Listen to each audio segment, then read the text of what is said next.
আসসালামু আলাইকুম, কেমন আছেন সবাই? তো সকাল সকাল বৃষ্টি দেখে আমার খিচুড়ি আর গরুর মাংস খেতে ইচ্ছে করছিল। তাই তো চাল ডাল মাংস সব নিয়ে নিলাম। তো মাংসটা ভালোভাবে সব মশলা দিয়ে মেখে নিচ্ছি। তো মেখে নেওয়ার পর আমি চুলায় বসিয়ে দিলাম। তো এই তো মাংসটা ভালোভাবে নেড়ে চেড়ে নিচ্ছি। তো মাংসটা নেড়েচেড়ে দেখুন বাইরের পরিবেশ। রান্না করতে করতে প্রায় বৃষ্টি শেষ হয়ে গিয়েছে। এত শখ করে আমি খিচুড়ি আর গরুর মাংস রান্না করতে নিলাম, কিন্তু রান্না করতে করতে আসলে বৃষ্টি পালিয়ে গিয়েছে।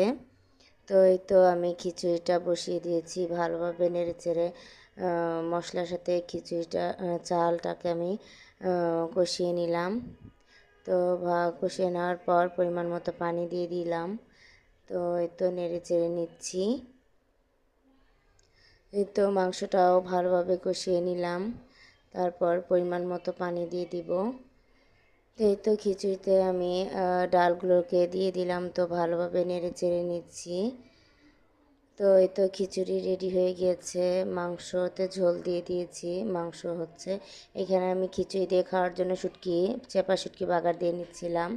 তো গরুর মাংসটা হয়ে আসছে, আমি পরিমাণ মতো ভাজা জিরার গুঁড়ো দিয়ে ভালোভাবে নেড়েচেড়ে উঠিয়ে নিচ্ছি।